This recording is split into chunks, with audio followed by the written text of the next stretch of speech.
वाल्मीकि रामायण में वर्णित कथा के अनुसार भगवान श्री राम की पत्नी माता सीता की 3 छोटी बहनें भी थीं। हालांकि इनमें कितनी सगी और कितनी चचेरी थी यह बहुत कम ही लोग जानते होंगे। माता सीता के पिता राजा जनक के एक छोटे भाई भी थे जिनका नाम कुशध्वज था। उनकी 2 पुत्रियां थीं जो माता सीता की विवाह के समय विवाह योग्य थीं। अब जब उनकी 2 पुत्रियां थीं तो माता सीता की भी एक छोटी बहन थी। तो ऐसे कुल मिलाकर वे 4 बहनें थीं।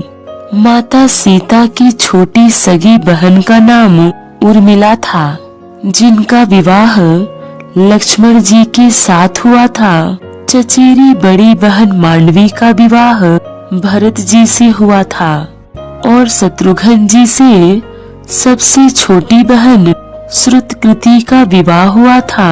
भगवान श्री राम के साथ लक्ष्मण जी वनवास गए तो माता सीता उनके साथ जाने लगी।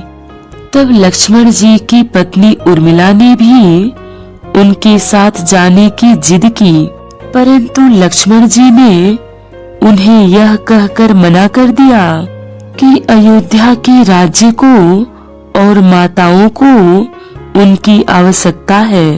यह उर्मिला का अखंड पतिव्रत धर्म था।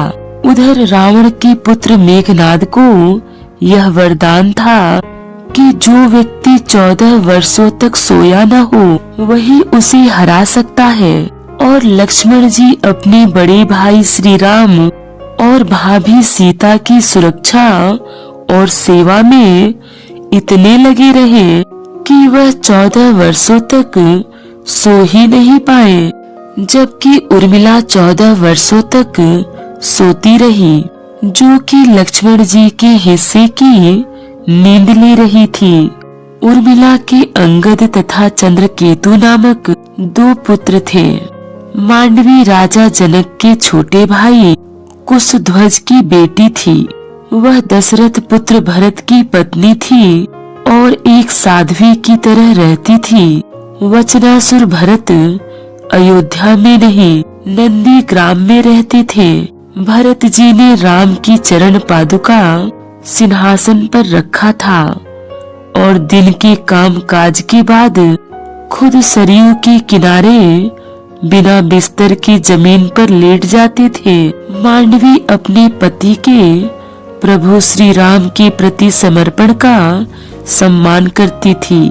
वह कुल की मर्यादा के अनुसार आचरण करती थी। उसके तक्ष और पुष्कल नामक 2 पुत्र थे। श्रुतकृति राजा कुशध्वज की छोटी पुत्री थी। श्रुतकृति का विवाह भगवान राम के अनुज शत्रुघ्न से हुआ था। इनके 2 पुत्र हुए, शत्रुघ्ति और सुबाहु। राजा दशरथ की यह सबसे छोटी पुत्रवधू थी। इस प्रकार एक ही परिवार में एक साथ 4 बहनें ब्याही गई थी। धर्म, धैर्य, मित्र और स्त्री की परीक्षा तो सही मायने में विपत्ति के समय ही हो पाती है। विपत्ति की सबसे बड़ी परीक्षा से कोई नारी गुजरी है तो वह है जगत जननी माता सीता जी। करुणा के सागर भगवान श्री राम की अर्धांगिनी का पूरा जीवन ही परीक्षा के दौर से गुजरा है। जो विपत्ति विधाता ने माता सीता की किस्मत में लिखा वैसा कोई दूसरा उदाहरण मिलेगा ही नहीं। भगवान श्री राम की अर्धांगिनी को दुख का एहसास उनके स्वयंवर से ही लग गया। जब राजा जनक ने दुखी मन से घोषणा की कि आप सभी अपने अपने घर जाएं, लगता है विधाता ने सीता की किस्मत में विवाह लिखा ही नहीं। जिस संयम, धैर्य, विश्वास और शीलता को जनक दुलारी ने ऐसे समय भी सजोए रखा, शायद ही कोई दूसरी नारी कर पाती। कैकेयी ने जिस समय माता सीता से आभूषण और वस्त्र उतारकर वल्कल वस्त्र धारण करने को कहा, वहां उपस्थित सभी लोगों को बहुत बुरा लगा। यहाँ तक कि शांत संयमी गुरु वशिष्ठ का धैर्य भी छूट गया। परंतु माता सीता शालीनता और धैर्य की प्रतिमूर्ति बनी। कैकेयी के वचनों को सहर्ष स्वीकारते हुए अपनी सहजता, शालीनता और धर्म की परीक्षा में उत्तीर्ण हो गई। वन गमन के समय जब भगवान श्री राम ने नीति की बात कहते हुए सीता जी को वन के अनेक दुख कष्टों का वर्णन करते हुए बताया कि सास ससुर की सेवा ही स्त्री का परम कर्तव्य है, तब माता सीता ने मधुर शब्दों में बिना प्रतिकार किए यह जताकर कि पति सेवा ही नारी का सबसे बड़ा कर्तव्य है, श्री राम को साथ ले चलने के लिए विवश कर दिया। राजकुमारी सीता ने कभी पलंग से जमीन पर पांव नहीं रखा था। कुछ दूर नंगे पांव चलते हुए पैरों में पड़े फोले की असह्य वेदना महसूस कर और होठ सूख जाने पर भी माथे पर छलकते पसीने को पोंछते हुए श्री राम से सिर्फ इतना ही पूछती है कि नाथ, अभी कितनी दूर चलना है, पर्णकुटी कहाँ बनाइएगा।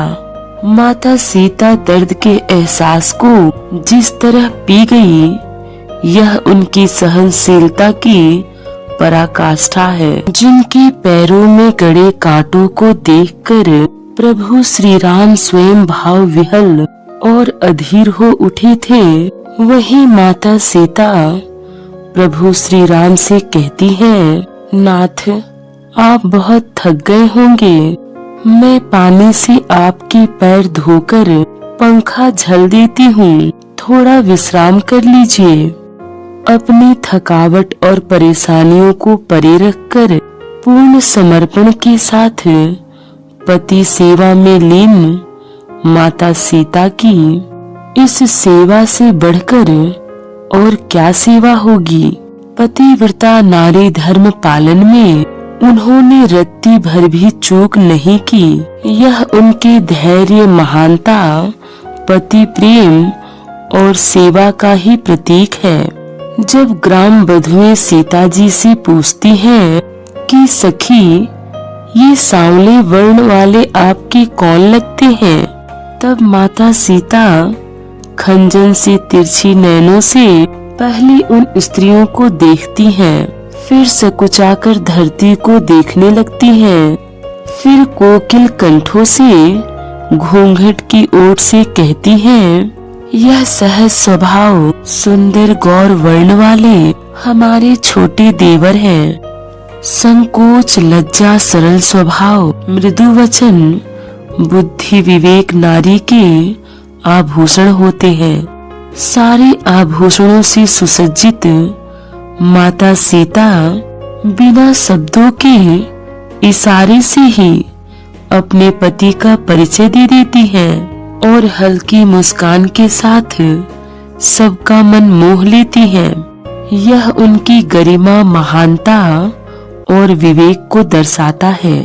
दंडक कारण्य में जब श्री राम सारे राक्षसों के वध की प्रतिज्ञा लेते हैं, तो माता सीता नम्रता पूर्वक पूछती हैं, प्रभु, क्या राक्षसों में कुछ ऐसे नहीं होंगे जो राक्षस होते हुए भी व्यवहार से दयालु हो?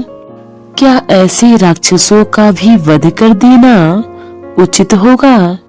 तब प्रभु राम माता सीता के भाव को समझ गए और बोले, सीता, तुम सही मायने में मेरा मार्गदर्शक हो। जब रावण ने छल से माता सीता का हरण किया, तब माता सीता ने अपनी निडरता और वीरता का परिचय देते हुए रावण से कहा, मूर्ख, शेरनी के बच्चे को बिल्ली समझने की भूल न कर, अपने प्राणों की रक्षा कर, भाग जा, नहीं तो प्रभु आते होंगे, उनके वाणों से तू नहीं बच पाएगा। माता सीता अग्नि परीक्षा के लिए भी सहर्ष तैयार हो गई, क्योंकि वे जानती थी कि सामाजिक कलंक से अपने तथा प्रियतम को बचाने का यही एक रास्ता है। परंतु दोबारा स्वाभिमान को बचाने हेतु बिना किसी से शिकवा शिकायत किए धरती माँ से विनती कर धरती पुत्री धरती में समाहित हो गई।